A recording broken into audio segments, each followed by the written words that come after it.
Bien. Bonjour à toutes et bonjour à tous. Donc, bienvenue pour cette séance d'information et cette présentation du certificat en e-tourisme et marketing digital pour cette année académique 2022-2023. Alors, différentes informations à vous communiquer. Alors, de quoi vais-je vous parler donc pendant quelques minutes, hein, avant de vous laisser aussi la possibilité de poser vos questions. On va commencer par une petite introduction. La vidéo en faisait déjà partie. Je vais vous parler un peu de la Belgique, de la situation de l'e-tourisme et du marketing digital dans notre pays. J'ai pour ma part le plaisir de travailler dans ce qu'on appelle l'e-tourisme depuis une vingtaine d'années maintenant. La raison pour laquelle voilà, je suis impliqué dans ce programme pour quelques semaines encore au niveau de la coordination avant de laisser passer la main, mais j'interviendrai ainsi que d'autres dans le contenu et les différents cours. Alors, justement, commençons avec cette introduction. La Belgique, l'e-tourisme et le marketing digital. Alors, ne nous flagellons pas, on a souvent dit que la Belgique était un petit peu à la traîne, un peu en retard par rapport à d'autres pays. On a toujours un peu l'impression que l'herbe est plus verte ailleurs, notamment que nos voisins français sont si merveilleux. Alors, c'est vrai qu'il y a eu toute une période où on accusait un retard de 2 à 4 années, c'était pas supérieur à ça. Aujourd'hui, on est arrivé à rattraper le train et ça marche. Mais c'est un travail du quotidien et donc il convient de s'impliquer donc dans la promotion de son activité à travers les différents canaux digitaux. Pardon. C'est pour ça qu'on vous parlera donc de marketing digital. Et l'e-tourisme, si on devait donner une définition, c'est quoi l'e-tourisme? C'est tout ce qu'on va pouvoir faire en usant du digital, en usant de l'informatique, en usant du big data, en utilisant des données, en utilisant des smartphones, au service du secteur du tourisme, qu'il s'agisse de sa promotion, de sa commercialisation, de l'information, de l'expérience proposée aux visiteurs ou encore de médiation culturelle.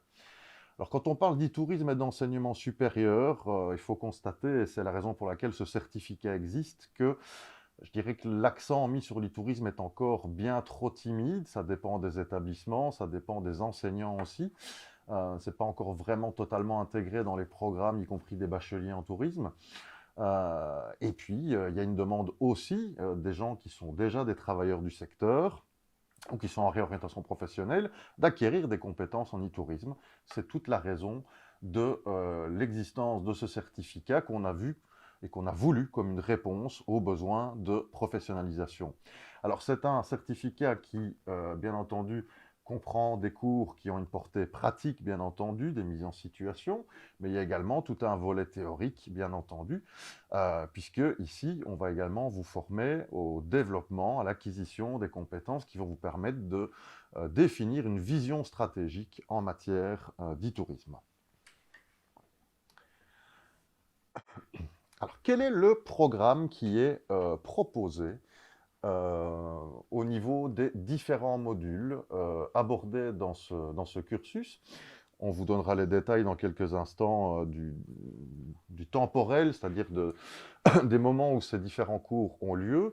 Mais on va d'abord parler des modules. Alors, ces modules, ils sont au nombre de 6, je vous le disais. Alors, on parle bien de modules, ça veut dire que derrière chaque module se cache au minimum une journée de cours, mais parfois plusieurs. Le premier étant la stratégie numérique de territoire, où là, vous allez donc aborder, que vous soyez d'ailleurs propriétaire d'un gîte, d'une chambre d'hôte, d'une attraction touristique, et évidemment, si vous travaillez dans un office de tourisme ou une maison du tourisme, on va parler du territoire. Quel que soit le secteur d'activité touristique dans lequel vous êtes, il y a cette nécessité de l'intégrer dans un territoire et d'avoir une vision de ce territoire d'un point de vue numérique, avec toute une phase d'analyse qui va vous permettre de vous positionner. On abordera ensuite un second module qui est dédié à la conception et à la production de contenu de promotion. Donc là, véritablement, on va aborder tout ce qui va toucher à donc la conception et la production de contenu de promotion. On va aborder des notions comme l'écriture web, comme la stratégie de contenu, qu'il s'agisse du web ou des médias sociaux. On parlera bien entendu de Facebook, d'Instagram, pour ne citer que ceux-là, mais entre autres. On abordera la notion de charte éditoriale, la notion de contenu pour du blog, de contenu sur les médias sociaux, de calendrier de publication. Tout ça est abordé de manière théorique et pratique. Un module qui suit, qui est l'accompagnement des acteurs touristiques, là qui est un module d'une journée, en fait, qui est beaucoup plus consacré à je dirais, au partage des connaissances qu'on a acquises, donc comment, au sein de son conseil d'administration, ou comment, au sein de son association, on va favoriser le développement de l'appropriation de l'e-tourisme et des nouvelles technologies par des présentations, par des formations. On a ensuite un module je dirais plus généraliste, presque de culture et d'acclimatation au niveau de l'e-tourisme aussi, qui est l'approche des outils technologiques, où là, on aborde les différentes innovations les plus récentes en matière, par exemple, de réalité virtuelle ou de réalité augmentée, où on aborde les facteurs de succès et d'échec dans les projets technologiques pour une activité touristique. On enchaîne ensuite avec le module d'externalisation du développement de projets numériques, dans lequel on aborde les relations contractuelles qu'on peut avoir avec un sous-traitant, une agence web, un concepteur d'application, une société qui fait des installations de médiation culturelle. Ça va de l'analyse des besoins de votre structure jusqu'au développement et la rédaction du cahier des charges qui est abordé également. Et enfin, un module sur la veille du numérique, au sein duquel on abordera les notions de veille concurrentielle, mais également de veille plus classique, c'est-à-dire des sources d'informations que l'on peut automatiser en matière de push et de pull pour se tenir au courant de ce que font nos concurrents et de comment évolue le secteur. Alors, quand on parle évidemment d'un cursus en enseignement, il y a bien sûr une notion d'évaluation. Alors, il n'est pas ici question dans ce certificat d'un travail de fin d'études. On est sur un principe différent qui est le principe du portfolio. Qu'est-ce qu'un portfolio? C'est un contenant dans lequel vont se retrouver l'ensemble des travaux que vous aurez réalisés à la demande des différents professeurs des différents modules tout au long de la formation. Donc, c'est-à-dire qu'on n'est pas sur un travail à produire en fin de cycle, mais bien dans un ensemble de travaux à rendre au fur et à mesure. Et une fois que l'année est terminée, on a rendu un ensemble de travaux. Et là, simplement, il y a une épreuve intégrée qui consiste en la présentation synthétique de l'ensemble de ces travaux, et c'est-à-dire la démonstration de l'appropriation de la matière que vous avez fait au sein de votre structure, ou si vous êtes demandeur d'emploi ou en réorientation, au sein d'un cas fictif. Ces différents travaux, ils peuvent être réalisés à domicile, même pour beaucoup. Certains seront réalisés tout ou en partie en classe également. Voilà, alors on va aborder maintenant l'organisation pratique de ce certificat. Donc on est sur des cours qui sont en présentiel. On espère évidemment qu'on va pouvoir maintenir ce cap en fonction de l'évolution sanitaire. Et voilà, partons de cette hypothèse. Et donc ces cours sont organisés le lundi entre 9 h et 17 h 30. Oui, tout à fait. Expliquer Exactement. ou si je maintiens le Grande cap. nouveauté cette année, c'est qu'une partie des cours sera donnée donc, à Mariembourg dans une formule de co-learning, c'est-à-dire que ceux qui sont de la région namuroise devront venir suivre les cours ici dans les locaux de Formanam à Salzine. Et ceux qui sont du côté de la région de Mariembourg pourront suivre les cours dans une salle dédiée là-bas où seront retransmis les cours qui sont donnés ici à Salzine. Donc, en fait, d'où qu'on vienne, on peut choisir entre Namur ou Mariembourg. Oui, tout à fait. Voilà. Voilà. Ouais. À savoir aussi qu'un technopédagogue sera disponible à Mariembourg pour assurer un suivi et répondre aux questions de ceux qui, du coup, ne seront pas physiquement avec le professeur ici à Namur. Donc ça, c'est assez important. Donc en effet, tous les lundis, du 17 janvier jusqu'au fin juin 2021, 2022, du coup, 2022, oui. 2022 bien Petite sûr, coquille, oui. de 9 h à 17 h 30. Ça, c'est pour vraiment les détails d'horaire. Voilà, je pense que je peux te laisser continuer sur le reste. Oui, donc on sera dans des locaux qui permettront d'avoir accès au Wi-Fi. Et alors, ce qui est important de signaler, c'est qu'on est sur un cursus complet. Donc, c'est-à-dire qu'il n'y a pas la possibilité, dans le cadre de certificat, de venir choisir à la carte des modules. L'inscription est valable et due pour l'ensemble du parcours, des presque 6 mois, je dirais, de formation. Tout à fait. Voilà.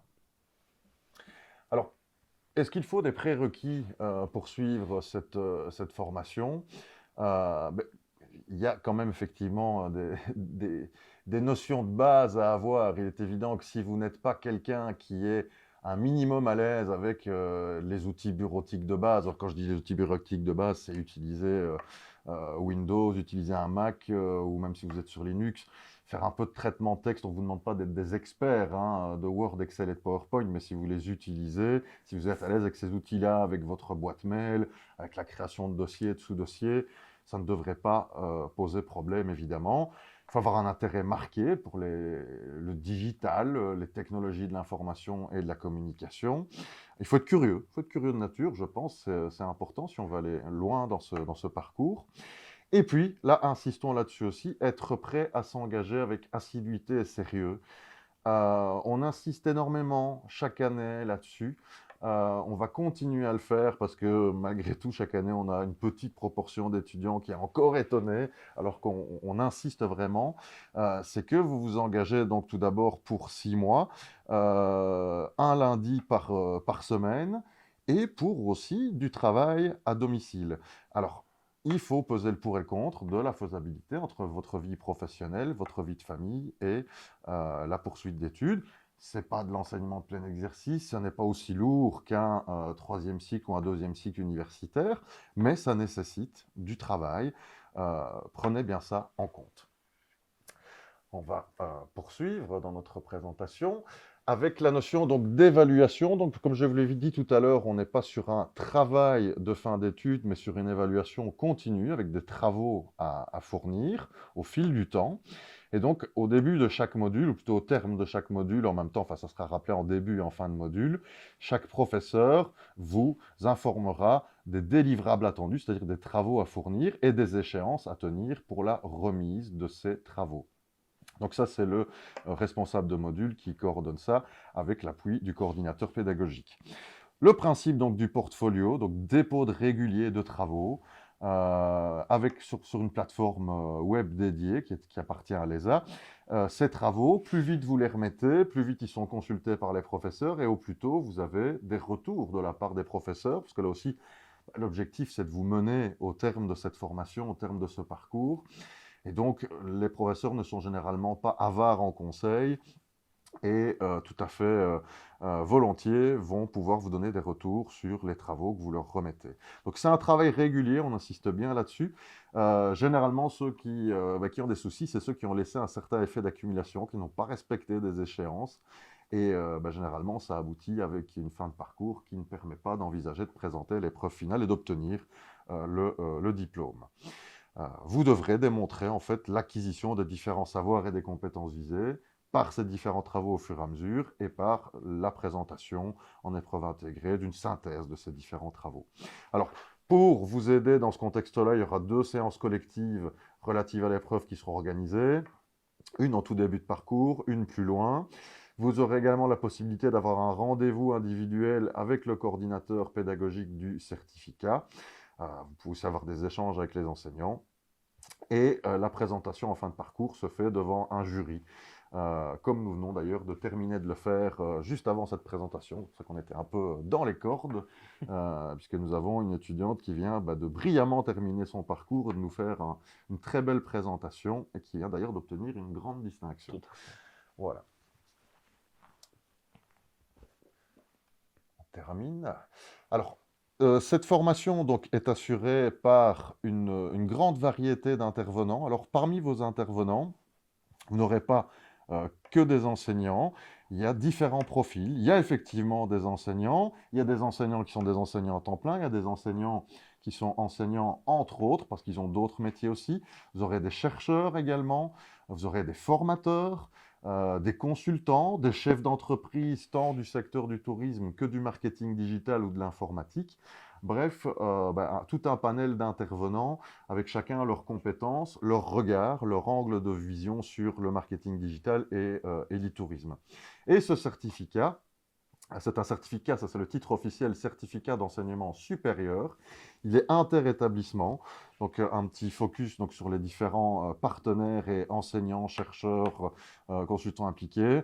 La Haute École Albert Jacquard, la Haute École de la province de Namur, le Centre de compétences Foreign Tourisme de Marchand-Famenne, l'Université de Namur, et bien sûr, ce certificat donc, vous est proposé et porté par l'ESA, l'École supérieure des affaires de Namur, avec le soutien, bien entendu, de la Fédération Wallonie à Bruxelles et de Formanam, d'ailleurs, On les remercie. dont les locaux ont été mis à disposition aujourd'hui pour le jury et cette présentation qu'on vous fait. Voilà. Autre chose peut-être à propos des prérequis, je me permets Vas-y, une Guillaume. petite seconde. Il faut savoir que pour pouvoir s'inscrire au certificat d'enseignement supérieur ici en e-tourisme, il faut avoir soit déjà un bachelier ou un master dans l'enseignement supérieur, ou pouvoir justifier de travailler effectivement dans le domaine touristique. Ou d'étudier déjà, si par exemple on a un étudiant qui est déjà en deuxième ou troisième bachelier en tourisme, il sera envisageable de s'inscrire. Au niveau des frais d'inscription aussi, je sais qu'ils sont notés sur le site internet, donc normalement on parle d'une grande fourchette entre 50 et 550 euros, mais en fait cette différence s'explique par le statut. Si l'étudiant ou si le participant est demandeur d'emploi, il bénéficiera d'une exonération et le montant du Minerval sera aux alentours de 50 euros. Pour quelqu'un qui travaille, le montant total sera de 550.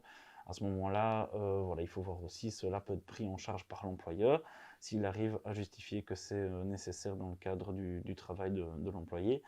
Et il faut aussi savoir qu'on peut bénéficier du congé d'éducation payé. Donc le participant peut demander à son employeur de s'absenter du travail pour pouvoir suivre la formation de temps en temps. C'est peut-être pas pour tous les jours, mais voilà, ça vous aurez plus d'informations aussi en contactant notre secrétariat. N'hésitez pas, je vois que nous avons eu des questions, je regarde rapidement. Une idée du temps moyen de travail en dehors de la journée du lundi. Ça, je pense que c'est très difficile à estimer en fonction. Parce qu'une personne n'est pas une personne n'est l'autre. pas l'autre. Une chose est sûre, je pense qu'on peut prévoir au total quasiment le double.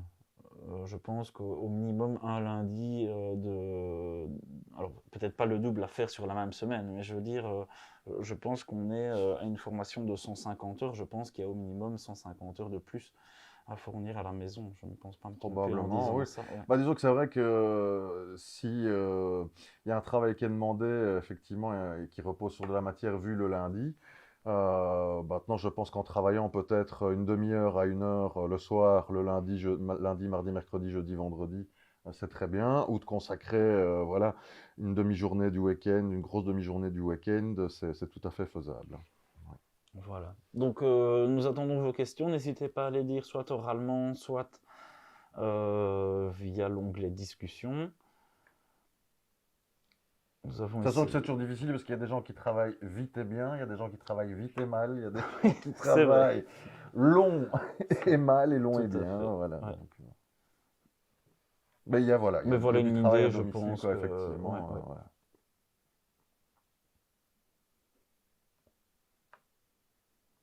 Je ne sais pas Voilà, aussi si donc, peut-être que Madame de Champ peut peut-être ajouter quelque chose.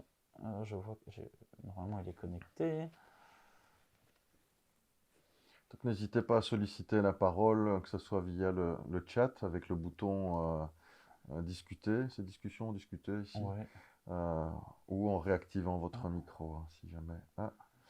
Possible de s'inscrire si on est de Bruxelles? Alors, c'est une bonne question. Tout à fait. Alors l'avantage comparé aux années précédentes, c'est que nous utiliserons désormais cette année les locaux de Formanam ici à Salzine et non plus les locaux de l'École supérieure des affaires, qui sont très bien, mais qui sont en plein centre-ville, et donc c'est peut-être un petit peu compliqué pour les participants de trouver une place de parking, d'autant plus en journée. Tandis que cela est plus enfin, cela sera plus simple en tout cas maintenant. Salzine, les locaux de Formanam, il y a le parking de Namur Expo, le parking du BEP aussi, il est à côté. Donc pour Sachant que moi, monsieur vient peut-être s'inscrire en transport en commun, et là aussi, qu'on a oui, un c'est bus vrai, qui s'arrête, on a un bus qui s'arrête devant le tout à fait. bâtiment, Et hein, si monsieur, voilà, donc entre la gare et ici, juste devant voilà. le bâtiment. Donc que ce soit, oui, en effet, que ce soit en voiture ou en train, donc aucun souci. Si on vient de Bruxelles, selon moi, je pense, il n'y a pas Voilà. de souci. Maintenant, il faudra voir aussi si monsieur est travailleur ou demandeur d'emploi, parce que là, par contre, je ne connais pas personnellement les conventions possibles avec Bruxelles Formation, qui ne sont Ah, pas ouais. les mêmes que celles du Forum. Ah oui, en effet. Voilà. Oui, pas de souci. Alors, je sais pas si on peut mettre les gens en gris. Là, tu fais affichage. Ah, mais non, on n'a pas ici. Hmm. Ah, attends. Ouais. Ah, bien vu. Super, ah, c'est Voilà, mieux, c'est bien. génial. On a basculé de mode. On vous Voilà. voit maintenant, pour ceux qui sont là, en tout cas ceux qui ont activé leur caméra. Ah, Oui, voilà. voilà. Karine, Karine. Oui, voilà. Bonsoir à tous. Je m'appelle Karine Dechamps. Je suis la directrice de l'École supérieure des affaires. Je vois que mes collègues ont déjà presque tout dit sur la formation. La seule chose que je pourrais rajouter, c'est au niveau du certificat. Évidemment, c'est un certificat d'enseignement supérieur qui est homologué par la Communauté française et pour lequel vous pouvez donc faire valoir la valeur auprès de vos employeurs. On a déjà parlé des lieux de cours. On a parlé aussi de Mariembourg. En fait, Mariembourg, c'est un lieu où les participants pourront assister aux cours à distance et qui sera animé par un technopédagogue. Donc, ça permet aux personnes qui sont de cette région-là, en fait, de la région du Sud, de pouvoir participer à la formation sans se déplacer sur Namur. Au niveau du partenariat, donc, nous avons des formateurs qui viennent chez les différents partenaires, mais ça, je pense que ça a déjà été dit aussi. Donc, moi, personnellement, je n'ai rien à rajouter. Je peux juste répondre peut-être aux questions de certaines personnes qui seraient intéressées par la formation. alors, on a une question. Oui, on a une question. Ah, Donc, retransmission en ligne ou en enregistrement des cours prévus dans le cas où il serait impossible de se rendre sur place pour des raisons professionnelles pour une date en particulier.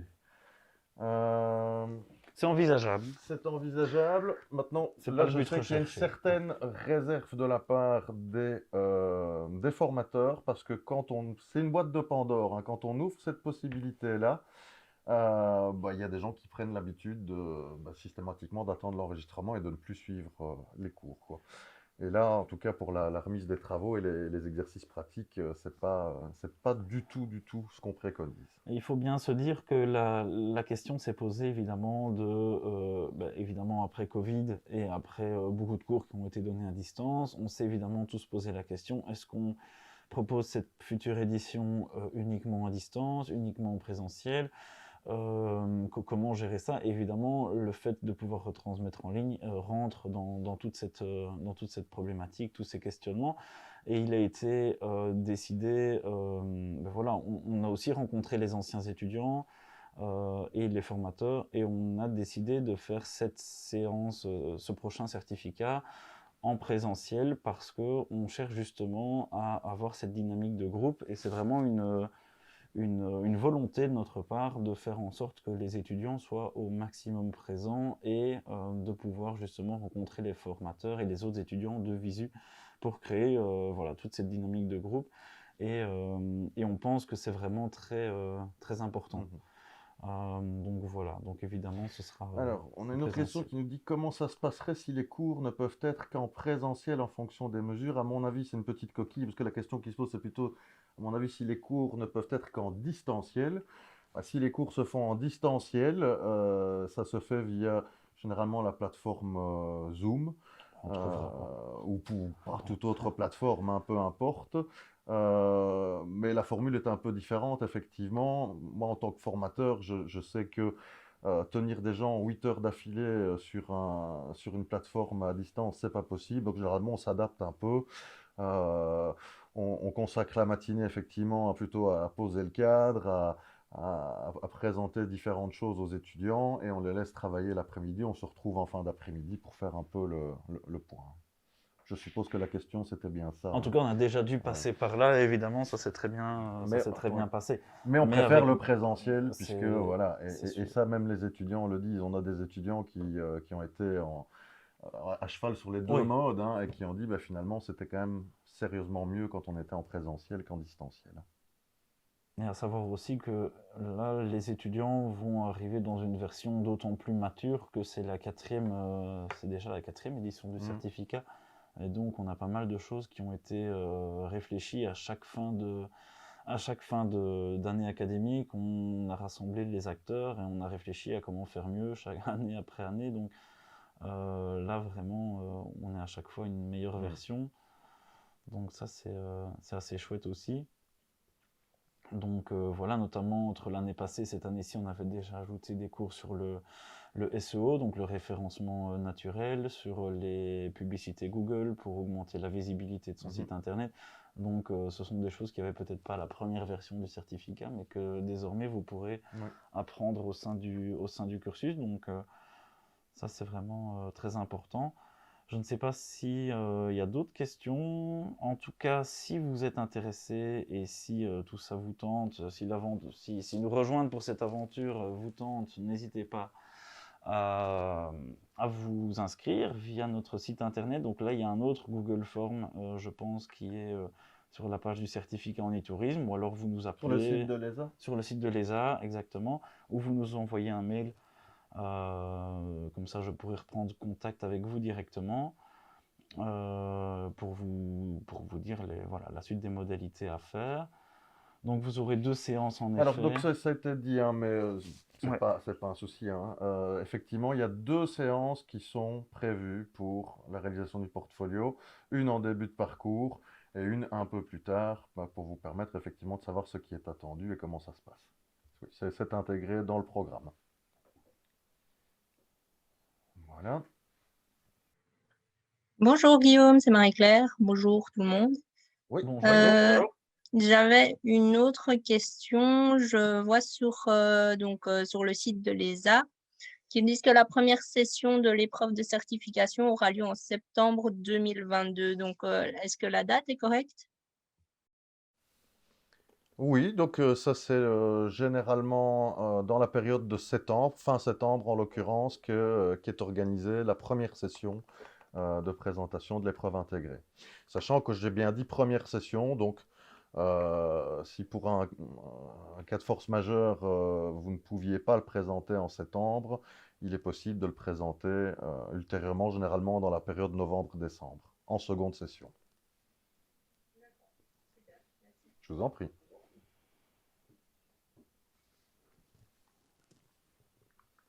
Voilà, nous avons aussi d'autres formateurs, je pense, qui sont connectés à la session Zoom. Peut-être qu'ils peuvent. Oui, Peut-être qu'ils ont autre chose si à Vincent ajouter. ou Bruno Vincent, souhaitent intervenir.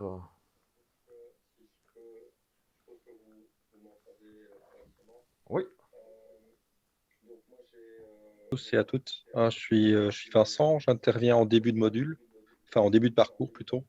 Et on va passer du temps sur les bailleurs persona et sur leur customer journey, donc à savoir qui sont vos cibles et que se passe-t-il dans la tête de vos cibles, comment elles recherchent l'information, ce qui en fait est en train de... C'est un module qui sème, hein, on sème vraiment pour la suite des modules, puisque vous allez dans les modules 2, 3, 4, 5, 6, en fait, activer tout ce que l'on aura vu ensemble au cours de ce parcours client.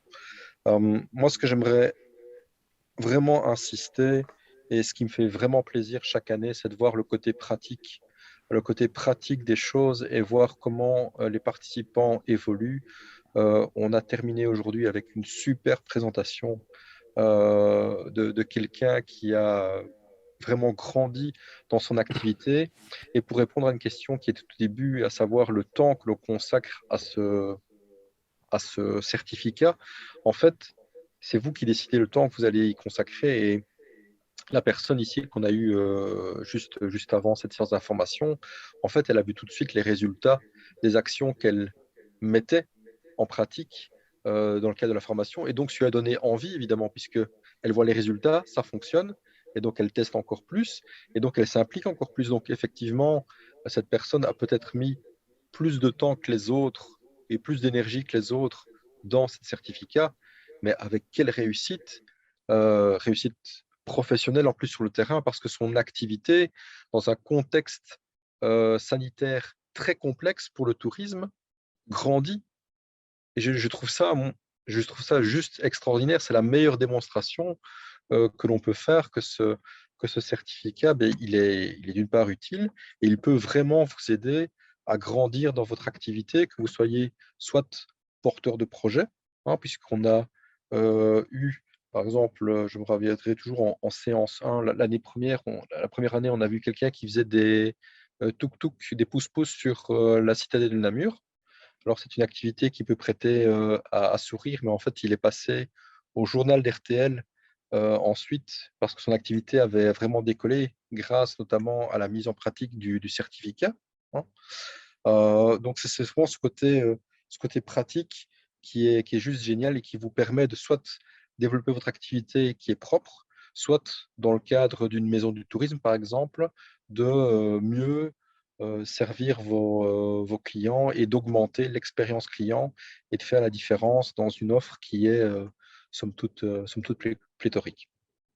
Voilà, j'ai beaucoup dit, je suis très enthousiaste, je suis très impatient de vous retrouver tous en janvier, puisque vous allez tous signer, hein.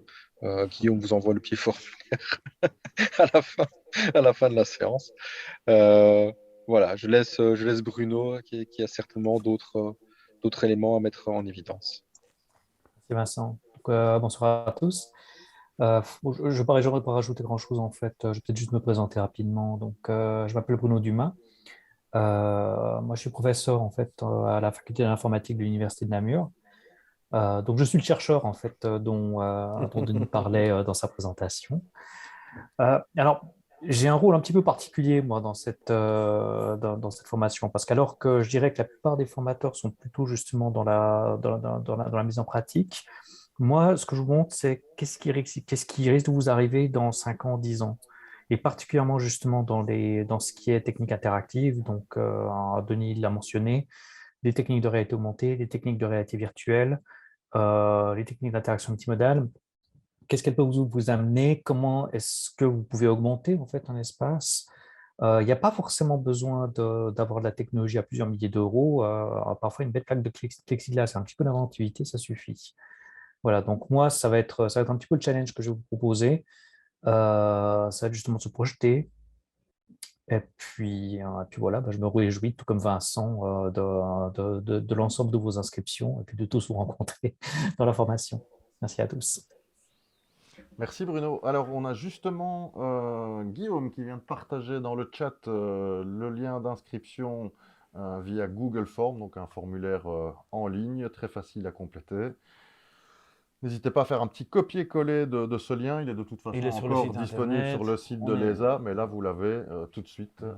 Donc, c'est le moment, c'est l'instant, vous pouvez y aller. Voilà, et on est disponible par téléphone. Vous avez toutes les informations sur la page contact du site de l'École supérieure des affaires, donc esa-namur.be.